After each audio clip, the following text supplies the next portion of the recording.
চেম্বারের খেলা শেষ, এইবার মস্তিষ্কের খেলা শুরু করলো পরশুরাম। বন্ধুরা, পরশুরাম ধারাবাহিকের আজকের পর্বে দেখানো হয়েছে লহরী ম্যাম কর্ণ চ্যাটার্জিকে থ্রেট করে। লহরী ম্যাম কর্ণ চ্যাটার্জিকে বলে, মায়েরা এমন এক জাতি, তারা তাদের সন্তানদের জন্য কত দূর যেতে পারে তোমার কোনো ধারণা নেই কর্ণ। তুমি ভাবতেও পারছো না তটিনী গাঙ্গুলি তোমাকে ঠিক কীভাবে সাহায্য করবে। শুধু অপেক্ষা করো আর দিন গোনো সেদিনের জন্য, যেদিন তটিনী গাঙ্গুলি নিজের হাতে তোমায় শাস্তি দেবে। এই বলে লহরী ম্যাম ফোন কেটে দেয়। অন্যদিকে কবির এসে বলে, কি হয়েছে ড্যাডি? কর্ণ চ্যাটার্জি বলে, কি আর হবে, তোমার মা আমাকে থ্রেট করলেন, এটা ছাড়া উনি আর কী বা করতে পারেন। সেদিন তো আমাকে ছেড়ে চলেই গেলেন, আর তুমি যখন ছোট ছিলে তোমাকে ছেড়েও চলে গেল। কখনো স্ত্রীর দায়িত্ব পালন করেনি, আর কখনো মায়ের দায়িত্বও পালন করেনি, আর এখন কি না মায়েদের নিয়ে লেকচার দিচ্ছে, ভালো লাগে না। এই বলে কর্ণ চ্যাটার্জি ওখান থেকে চলে যায়। আর কাবির এই সব কিছু নিয়ে বেশ চিন্তিত হয়ে পড়ে। কাবির সুধারানীকে কল করে। কাবির সুধারানীকে বলে, তুমি কোথায় আছো? সুধারানী বলে, এই তো আপনারা যেখানে আমাকে থাকতে বলেছেন সেখানেই আছি। এরপরেই সুধারানী নাটক করে বলে, আচ্ছা কবে আমি এখান থেকে বের হতে পারবো? আমার চাকরিটারও তো একটা ব্যাপার আছে বলুন। এইভাবে এখানে বসে থাকলে আমার কাজটা তো হাতছাড়া হয়ে যাবে। আমার সংসার আছে, ছেলে মেয়ে আছে, তাদেরকেও তো খেয়াল রাখতে হবে আমার। কাবির বলে, ঠিক আছে ফোন রাখছি। সুধারানী বলে, তবে ফোন করেছিলিনি বা কেন? কাবির বলে, এটা জানতে তুমি ঠিক কোথায় আছো। এই বলে কাবির কল কেটে দেয়। তটিনী বলে, কি হয়েছে? সুধারানী বলে, কাবির চ্যাটার্জি কল করেছিল, এটা জানতে আমি কোথায় আছি। আচ্ছা ম্যাডাম, আমাকে আর কতদিন এখানে থাকতে হবে? আমি কবে বাড়িতে ফিরব? তটিনী বলে, এখনও তোমাকে এখানে থাকতে হবে, আর হ্যাঁ, বেশি কথা বলবে না। একটা কথা ভুলে যেও না, তুমি নিজেও ক্রাইম করেছো। তুমি নিজে যে ক্রাইম করেছো না, চাইলে আমি তোমাকে গ্রেফতার করতে পারি। শুধুমাত্র তোমার পারিবারিক পরিস্থিতি আর তোমার পরিবারের লোকজনদের কথা ভেবে আমি তোমাকে গ্রেফতার করিনি। তবে বেশি কথা বললে তোমাকে কোর্টে চালান করব। তাই যেটা বলবো সেটা শুনবে, চুপচাপ থাকবে। সুধারানী বলে, ঠিক আছে ম্যাডাম, আমি চুপচাপই থাকবো। এই বলে সুধা আবারও চেয়ারে বসে। অন্যদিকে তটিনী লাট্টুপিকে একটি কাজ দিয়েছিল, টিফিন বক্স কেনার বিলের কাগজ খোঁজার।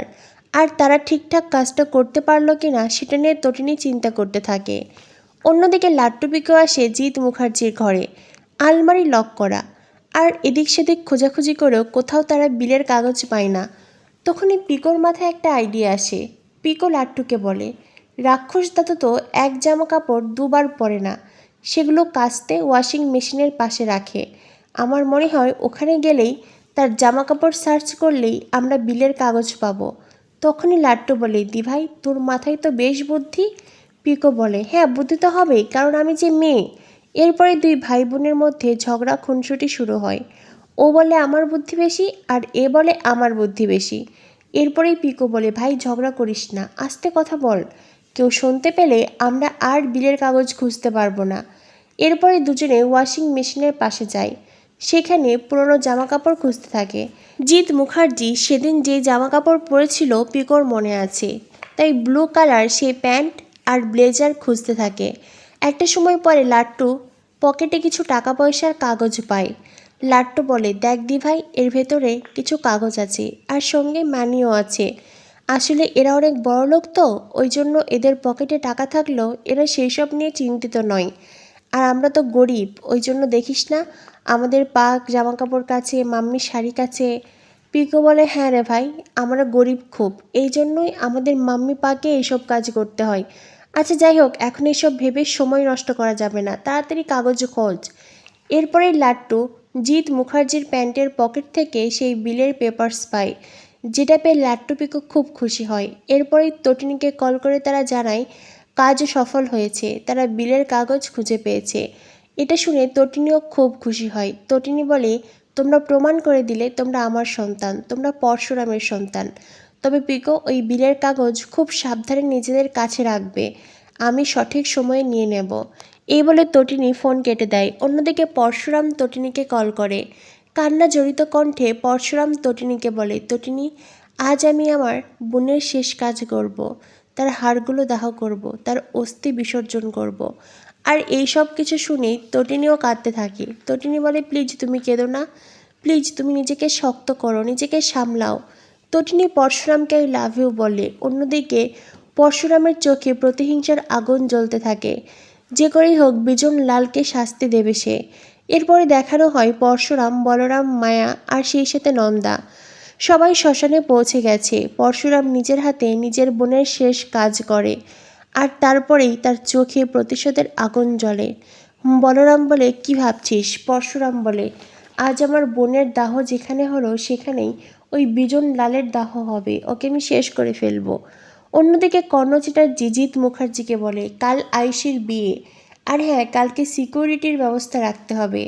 পরশুরাম শ্মশানে গেছে ওর বোনের শেষ কাজ করতে, তাই পরশুরাম যে করেই হোক এখানে আসবে আর ও একটা বিশৃঙ্খলা ঘটানোর চেষ্টা করবে।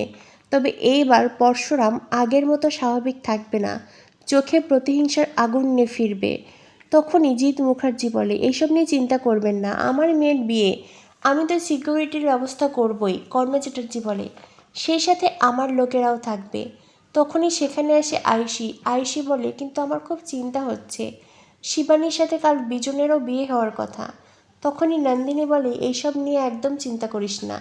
এরপরেই আয়ুষী নন্দিনী যায় গয়না পছন্দ করতে। তরিণীর মা বলে, কারো পৌষ মাস তো কারো সর্বনাশ, একদিকে আমার মেয়ে জামাই বিপদে আছে আর এদিকে এরা। কর্ণ চ্যাটার্জি বলে, পাশা উল্টে গেছে, আমার ছেলে কাবির আর আরাধ্যার বিয়ের পরের দিনই আপনার মেয়ে জামাই আমার কাবিরকে জেলে পাঠিয়েছিল, আর এইবার আয়ুষীর সাথে বিজিতের বিয়ের পরে আপনার মেয়েকে কোর্টে তোলা হবে। কর্ণ চ্যাটার্জি আনন্দে খুশিতে মজা করতে থাকে, কিন্তু তটিনীর মা জানিয়ে দেয় তার মেয়ে জামাই একাই 100, সে একাই কর্ণ চ্যাটার্জি আর জিৎ মুখার্জিকে পরাজিত করার ক্ষমতা রাখে। এরপর দেখানো হয় দৃশ্য বদলায়। একদিকে বিয়ের কনের সাজে আয়ুষীকে সাজিয়ে দিচ্ছে নন্দিনীরা, অন্যদিকে মায়া নন্দাকে শিবানীর সাজে অর্থাৎ বিয়ের কনের সাজে সাজিয়ে দিচ্ছে। আর এই সব কিছু দাঁড়িয়ে দাঁড়িয়ে দেখছে পরশুরাম। একদিকে নন্দিনীরা যেমন আনন্দ মজা গান বাজনায় ব্যস্ত, অন্যদিকে পরশুরাম মস্তিষ্কের পরিকল্পনা সাজাতে ব্যস্ত। আর এদিকে আয়ুষী আতকে ওঠে, শিবানীর সাথে বিজিতের বিয়ের কথা আজ, সেই সব নিয়ে দুশ্চিন্তা করতে থাকে। জিৎ মুখার্জি আয়ুষীকে বলে, এত চিন্তা না করতে। তো বন্ধুরা বুঝতেই পারছো, একদিকে আয়ুষী, অন্যদিকে নন্দা। বিয়ের মণ্ডপে কার সামনে বরের বেশি উপস্থিত থাকবে বিজিত? আগামী পর্বে দেখানো হবে বিজিতের দুজন বিশ্বস্ত বন্ধুকে ধরে ফেলে পরশুরাম আর তাদেরকে নিজের হাতে শাস্তি দেয়। সেই সাথে পরশুরাম জানিয়ে দেয়, এইবার আমি বিজিত ওরফে বিজন লালকে শাস্তি দেব। তো বন্ধুরা, কি হতে চলেছে পরশুরাম ধারাবাহিকে? পরশুরাম ধারাবাহিকের পরবর্তী আপডেট পেতে আমাদের সাথেই থেকো। ধন্যবাদ সবাইকে।